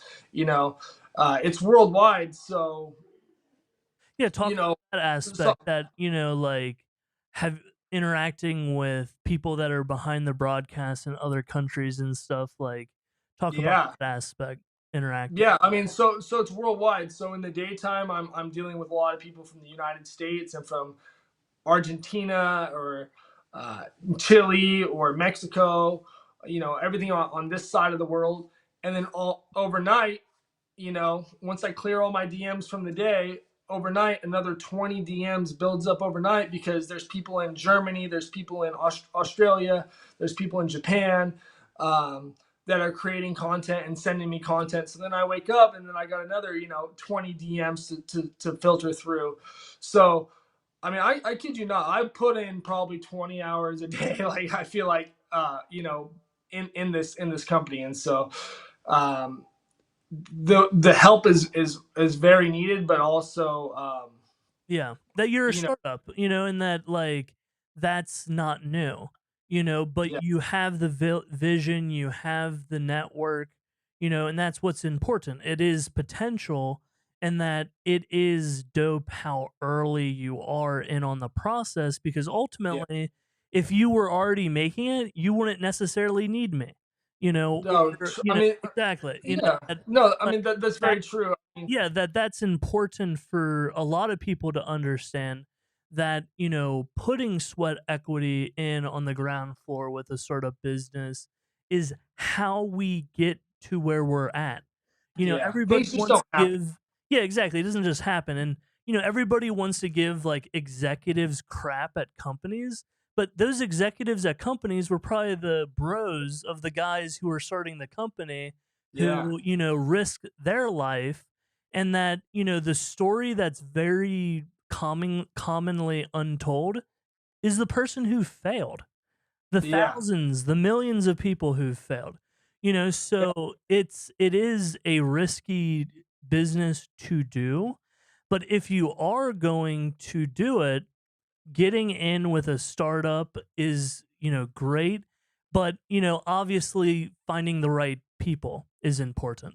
Yeah. But that this is all, stepping stones that I like to share with my audience, just to remind them that, you know, um, like you said, show up 15 minutes late, be willing to provide more value than you're getting paid for, because ultimately it's common sense. Like, if you aren't making a multiple of what your boss or your clients are paying or Yeah. making off of you, there is no business. Right. So if you're not successful, you have no way to pay me. So Right. it's my prerogative to help you get to that point. And and I've wanted to and we'll obviously talk more about the business aspect of whether or not you have like merch or like that membership idea. Like, I think that's a Mm, solid thing. And obviously, once you get the newsletter up and running, that also gives you a funnel to then advertise the membership, advertise the merchandise. yeah. You know Yeah. that, like, if you sign up for a membership, you just automatically get sent a keychain and a this and a that. Sure. And it just becomes a different tier level, that a Patreon, different things like that, where I think it's very important to be able to, you know, get back your life, Yeah. because ultimately that's how I make money, right? It's not that you're not competent enough to produce your own podcast; it's that you're too busy. That Yeah. My hands are in so many other jars. It's 24 hours in the day, right? yeah. And that is what I market myself on with all my clients, is that, I'm in the business of saving people time, Mhm. ultimately. And so, what was your goal in starting behind the broadcast, and has that changed any? That how has that whole process been for you? You know, learning Sure. and adapting, and uh going from, like you said, a couple hundred to 2,000 to Yeah. 4,500 to now, there's a gap here, 45 to 200,000. That Yeah. what was that like, right? Yeah. So, um, since the beginning, I'm always it's always time consuming. It's always been time consuming. When I was at like that 4,500 mark, I kept telling myself, "All right, this has been fun. Let's get to 10K. After 10K, hang up the cleats. Like, you're done. Sports of Fans is over. COVID's over. This has been a fun run. You've created something that's been helpful, but you know, if it doesn't take off, then 10K, that's all you're gonna do." And so when I did that video that I was telling you about with the cameraman and the crank zoom, I went from like 4,500 to like 17K in like 3 days, because that video got reposted by Bleacher Report, House of Highlights, ESPN, weird pages like Daquan or Clips, which has 20 million followers, and just a wide array of pages reposted this, because it was something no one had ever seen, and it was really a proof of concept to me. And so then I got to 17.5, and my whole motivation was just like rejuvenated. I was like, holy And crap, I can maybe like, too, it's not like you're just paying yeah. some scammer on Instagram to like boost your stuff with bots. Like, this is legit followers. Like, Yeah, it was another everything's part been that, organic. yeah, like that was something else that was in my mind, that, like, the authenticity is rare today. So, like, Yeah. that's another reason why I love, your page and your potential, because it's built on a solid foundation. Yeah, exactly. Yeah, so everything is authentic. Everything has been organic. And so when I just like blew 10K out of the water, I went 44.5K to Yeah. 17K, it was like a whole new like rejuvenation. I really started working on the logo. Whoops, on the logo. I started printing out stickers, and then the stickers started like selling like crazy. And I'm getting like, I remember just selling stickers and getting like orders from Germany and from England and from Chile and Argentina, and I'm like, holy crap! Like behind the broadcast is like it's making an impact on people's lives, and so the stickers were just like a big proof of concept for me that like people are really getting involved and it's impacting their lives, it's impacting their careers. Um, and so that's kind of like your question was, what was my goals in the beginning to what are the goals now. It was like my goals in the beginning were just to get to 10K followers. I never thought I would be on a podcast or put my face in front of the camera ever. And then and then I started doing the stickers, and the stickers were cool. And then I saw a potential really to make some more money, and I was thinking, how can I get more merchandise, or how can I make something that's gonna help the industry and help my sales. And so I created the BTB tool, and it is just like absolutely exploded. I do like $100 a day almost now on it, on some weeks. And so the BTB tool was like another huge proof of concept, and that's really kind of been the revenue stream that's been driving me to be able to do hats, been able to drive me to continue to do this every day, until I get like some real big sponsorships, hopefully here in the next little bit. But that's kind of how it's changed. Now my goal is huge. My goals are like, to have this newsletter go off, to do at least 100K a year in revenue, to have at least 3 or 4 employees, to really create an educational platform as behind bleh, make behind the broadcast become more of an educational platform. So where we can do like trainings and educational pieces and things like that for people that don't have the opportunities to get into the industry, that are passionate and that want to learn about TV and cameras and broadcasting. Um, and really just help people, help people in the industry, help the industry as a whole grow and progress, because technology is constantly changing. One week, this piece of equipment is state of the art. 2 weeks later, we might as well be thrown in the trash. So, Yeah. uh, Yeah. just helping people stay up with the trends, helping companies stay up with technology, and I eventually want to be the go-to platform when someone thinks about broadcast. They immediately think behind the broadcast, and they think, okay, let's go here for trainings. Yeah. Let's Resource. Yeah. Yeah, a resource exactly. Yeah. Yeah. Um, that's amazing. Yeah, I mean from the vision of 10K followers to now what I just explained, and now all that is up here in my head mixed with my real life job as a fiber tech and a cameraman for Monday Night Football. Yeah. So it's No, and it's like, and what's interesting is, and obviously I've been a follower for the past 3 years, so it's like a lot of the ideas that I've, brought up during our brainstorm, or, that I have now, it's really been subconsciously brewing for years, that um mm-hmm, I personally also believe that the behind the scene aspect is very interesting. And a lot of people want to be on social media. mm-hmm, A lot of people want, once again, like I've said, to be like the boss. But there are other people who want to be in the industry, but would rather have a behind the scenes position. And I would mm-hmm, say that's a better option, because, something that I've learned from, my own pursuit and then helping other people is that a good way to burn money is your own dream.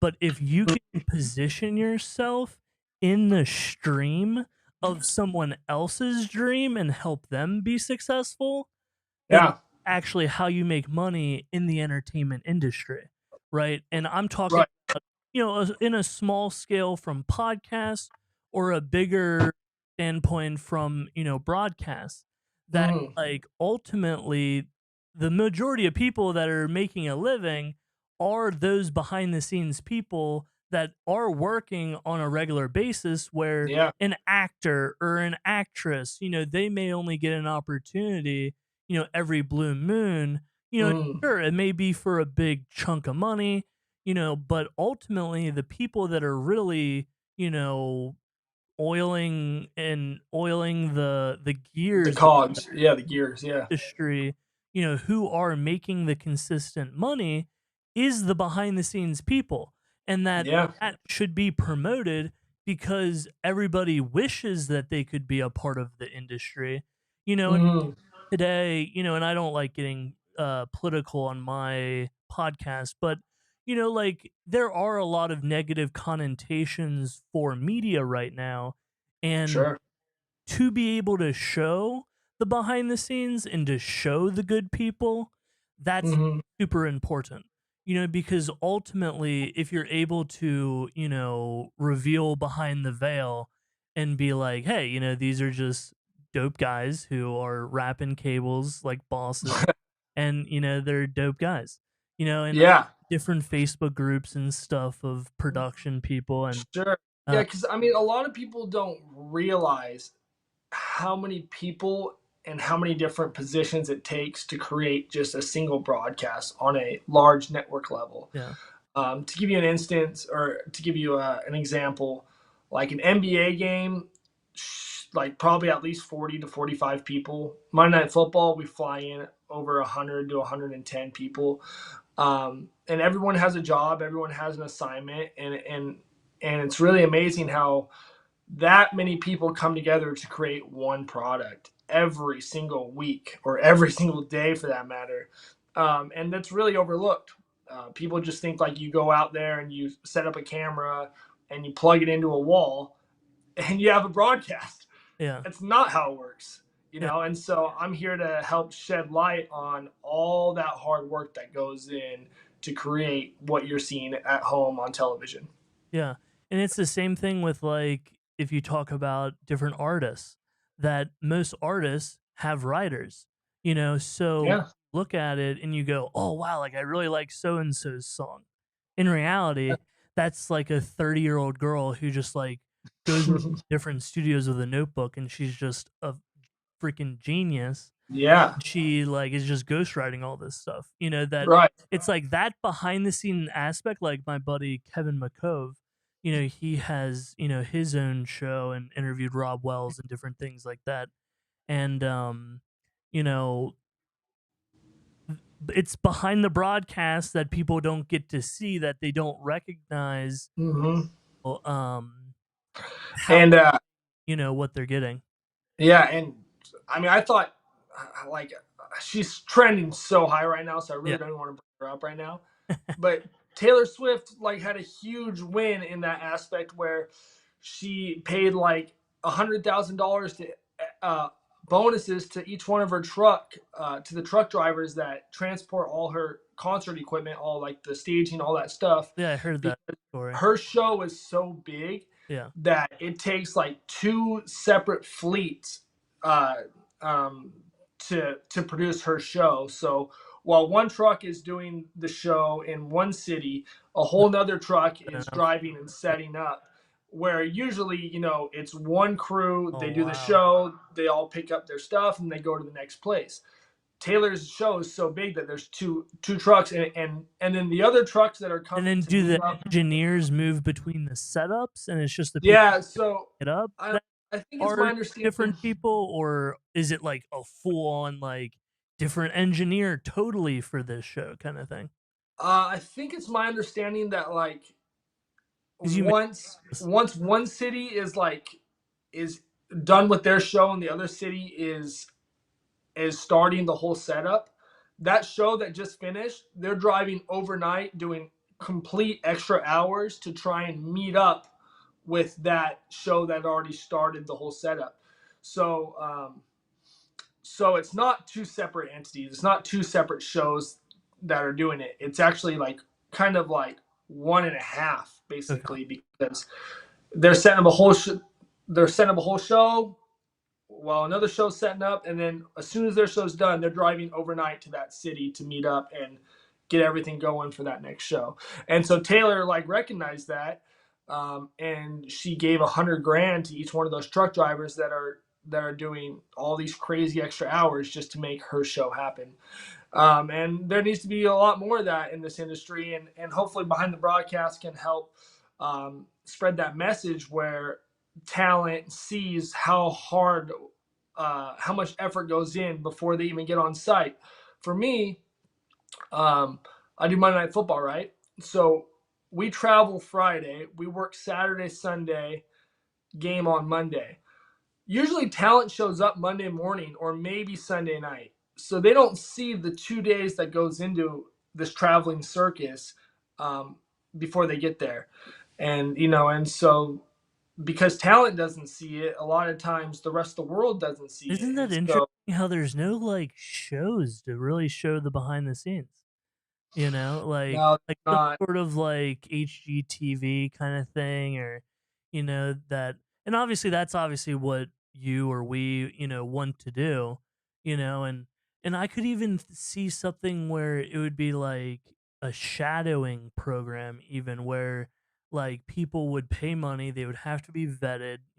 Same thing like TSA pre-check kind of thing, where yeah, you know it would be like, hey, come along, behind the broadcast for, this event, and then yeah, like that could yeah. be, interesting. And it's been done, but it hasn't been done well. And once it was done, it wasn't um, advertised. It wasn't publicly like shown to the Yeah, world. You know what I mean? yeah. So it's been done, but a lot of that is being done for like the executives and And like you the said, higher everybody's ups to working see at what's this. going on. Like while you're working, you can't just have a camera out rolling because like No, you're you in the can't. middle of working. That No, you're like working. I the mean, when the you're show that we would need to do would basically be like following a PA or a runner, yeah, and then following a utility guy the next episode, or following a yeah, lighting guy the next episode, and basically just vlogging his whole day, and then that is right, the show. right. It would have to be a completely separate entity of the show itself. You'd have to have your own production crew. I thought we could talk a little bit more Yeah, about this all towards the end. We there. we Yeah, can go into it now, but yeah, that would definitely be something that's in the brain. future that I That's love. what I'm telling you that to do. And all it would take would be a DJI dual mic lav setup, wireless, and then a Sony A7R whatever on a gimbal, Yeah, and then you're done. yeah. You just run around. It's just In a perfect yeah, world, that's all it would take. yeah, But there's so much red like tape. red tape around everything. Yeah, Everyone owns rights to something. There's permits to get through for everything. Imagine if you're behind the scenes production, interfered with someone working yeah, the actual game, and it affected that. You know what I mean? So I think that is a huge goal of mine, to have a production team one day follow a certain utility or runner or director. Um, yeah. And if and, it and was easy, everybody would be have done it, right? You yeah, know, and I think it's just everybody has first. another proof of concept Yeah, yeah. type deal. But there's so much red tape around that where behind the broadcast has to have a lot more money to try and Or to cloud. try and Yeah. pull those strings.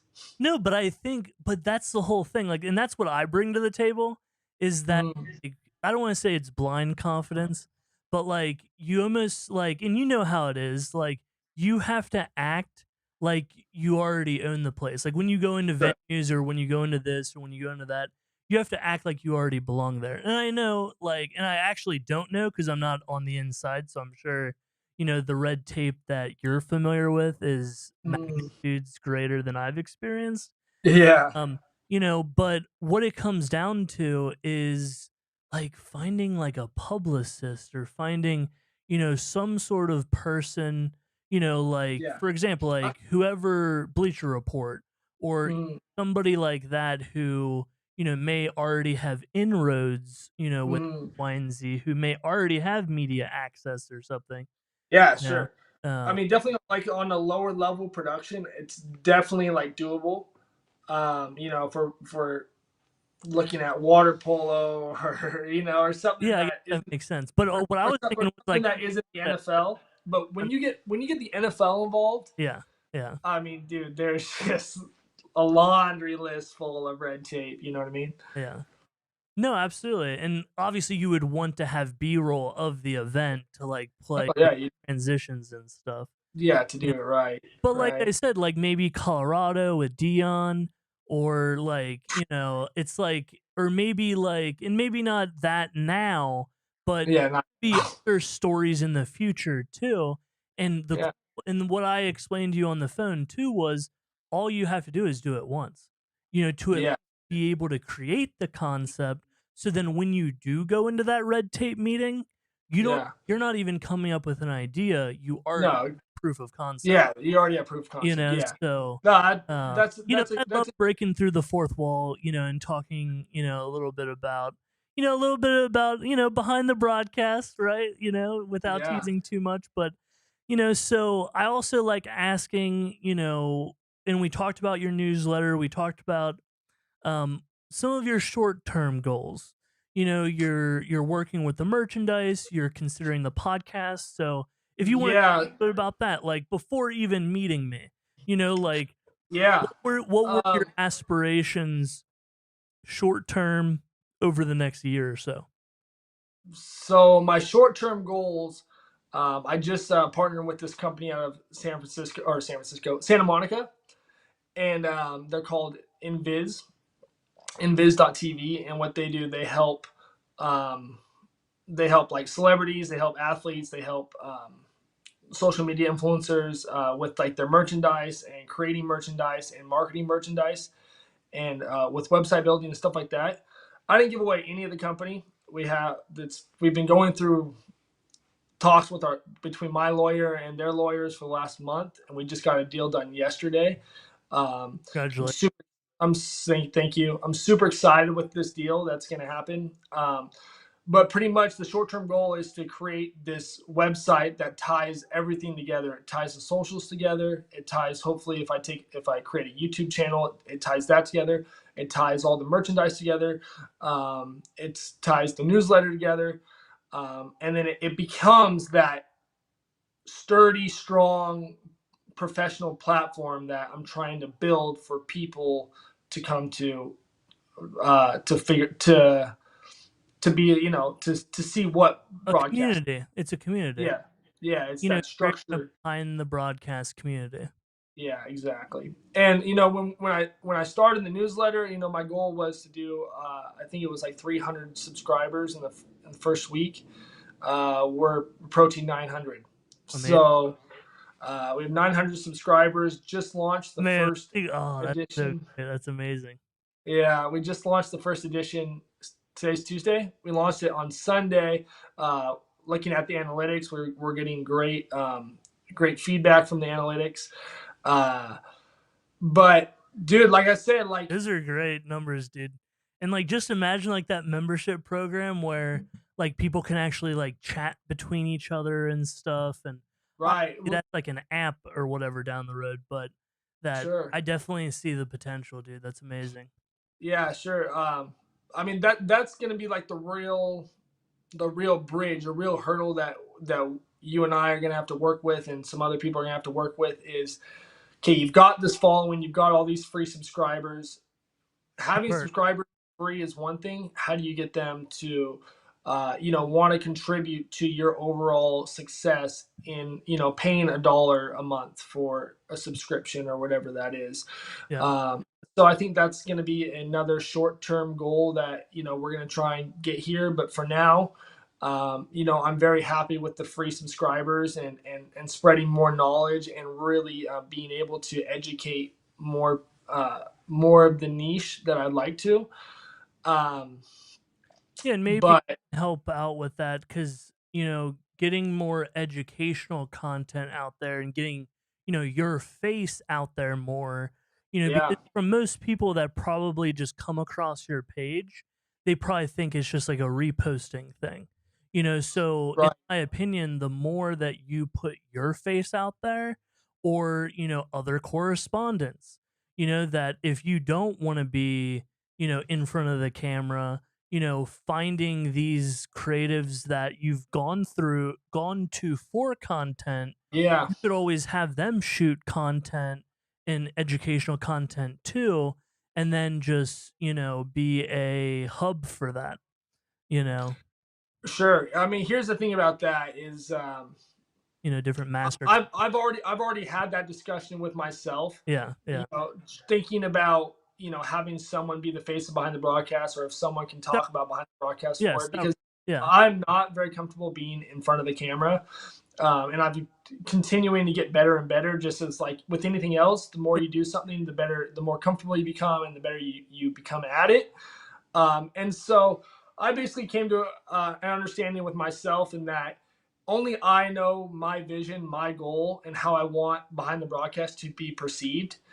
And so only my face can, and my personality and my persona can represent that properly. yeah, And so that's where I felt like, hey, it's time for me to show my face, because for a long time, a very long time, since Sports to No Fans, I never wanted to show my face. It was never an idea of mine to show my face, mostly because I was embarrassed. I always had confidence in my ideas, and I had confidence in the business, but I would hear people, from in the broadcast industry or the shows I'd work. I'd hear people, talking behind my back a little bit, and saying like, this kid is gonna get himself in trouble. He's gonna get himself fired. He better watch out what he's doing. He better not shit where he sleeps, stuff like that. And I listened to everything everyone said. I don't think people knew I was. I heard what they were saying, but I did.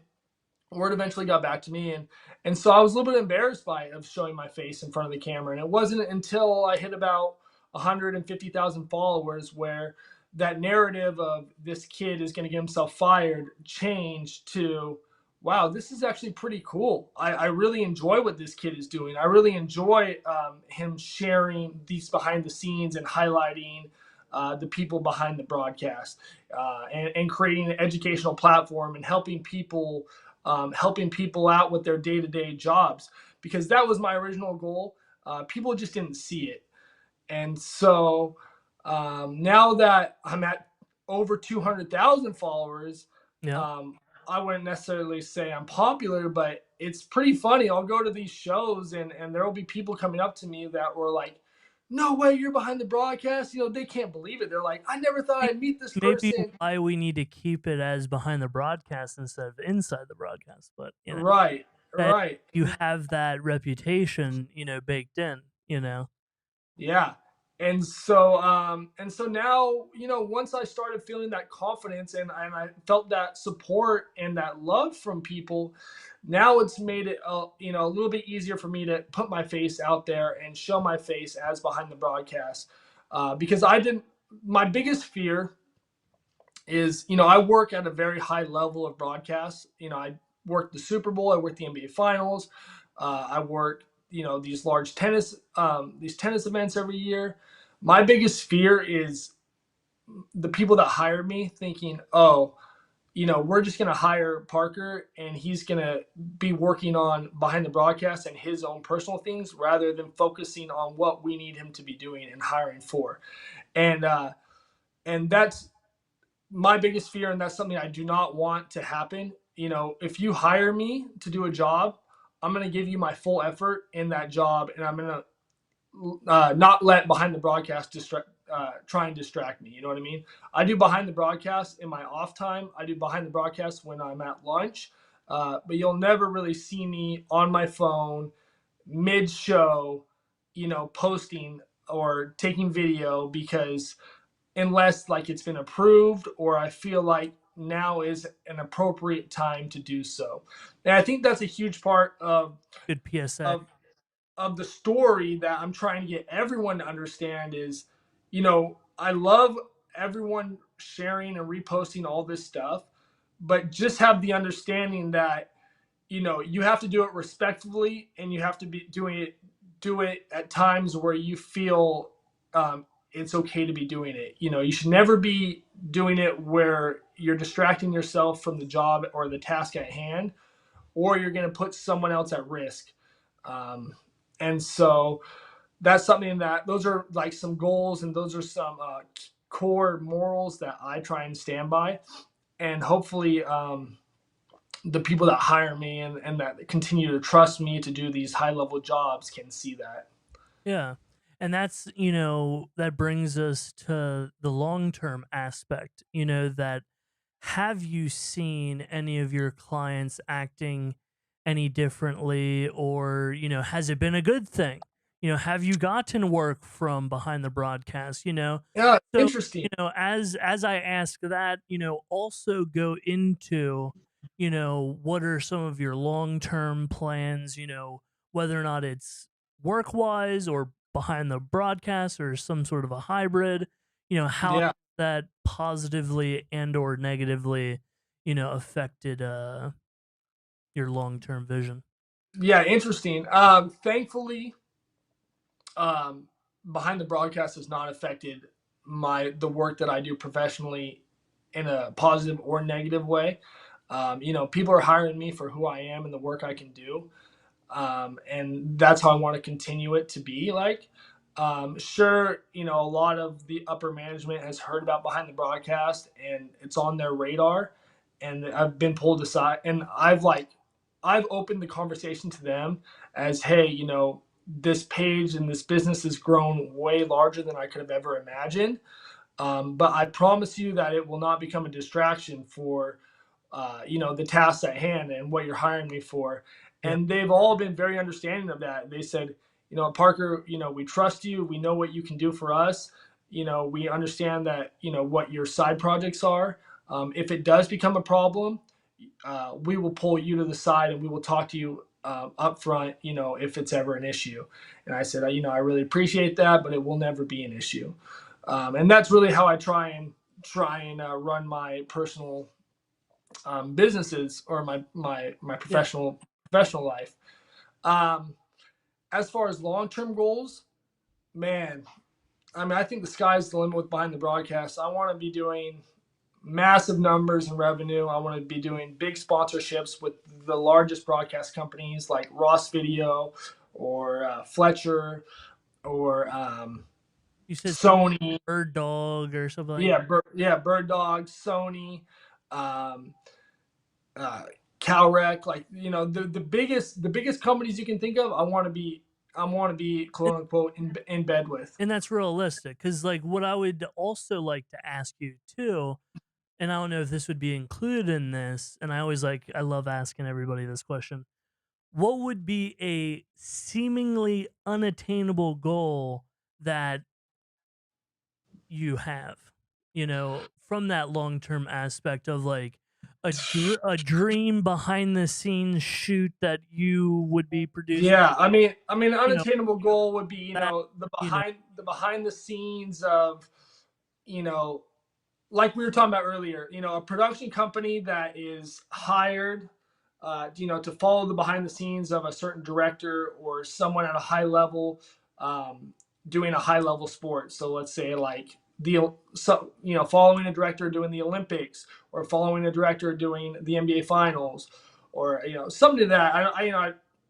It's a crazy thought, but then also, yeah, put it out there. yeah, it's put it out there, but also like a crazy unattainable goal that I don't know if I could accomplish is just, you know um, allowing, giving, offering that platform, and really changing people's lives, and helping them follow their dreams and becoming a cameraman, or helping them become a director or something like that. If Like behind the broadcast was a your part of that. mom's friend did for you, but like open that up, for everyone.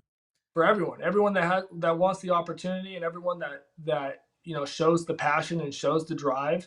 Anything's possible in my opinion. And as well, wrap cables an hour early before work, and Yeah, the yeah. So sharing my story and sharing the hard work and the effort that has gone in to make my career what it is, and sharing um, the hard work that's made behind the broadcast what it is today. Hopefully, that can help many others with their aspirations and their goals. I don't want to say I'm like some mentor by any means, but well, um, that's the whole idea of that group, that group mentorship program. It yeah, may not be yeah. So that's the so 20. that's a crazy idea to me too. Like me ever becoming a mentor to someone Oh is yeah, is you wild. already are. You know Yeah, I that guess so. and I think that's important. And you know, go ahead and let everybody know where they could find you, how they could contact you, whether or not, it's just to send you footage, or Yeah, if it's just to support you, like how can people support you and follow you? yeah. So I mean, the best way to catch me is in the DMs of Behind the Broadcast. You can also go on my, you can also write me on email at social@behindthebroadcast.com. Um, and you can, comment on the stuff. You comment on on the posts, and you can always DM me. You can always ask me questions. I will always give you straight up answers.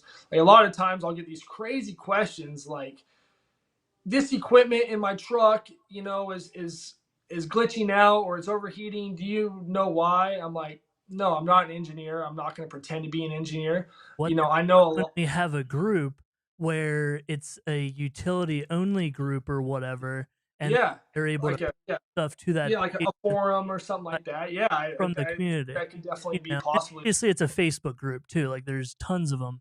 But it would be Yeah, more of like a more like invite only sort of, you know, group yeah, beyond where Facebook. like There's a lot of Facebook yeah, pages. we could They're have a not free probably. Facebook group too, but have like a more legit one where if someone is a legit electrician or a legit this or that, and that they'll like seriously help someone with a problem, I mean, that's worth $10 a month, you know, to have that sort of network, at your fingertips. Yeah. So, and in closing, I always like to ask, was there anything that we didn't talk about that you would like to talk about? Do you have any No, do you have any I have another meeting to get into no, too. yeah, It so doesn't stop, man. yeah, It's just continuing to put in the sweat equity and the hard work, and yeah, I know one day that it'll eventually all pay off. absolutely. Um, so without further ado, this was the Total Potential podcast. And if you don't already know, this was Anthony Marshall Prugel. And as always, we'll see you. Thanks.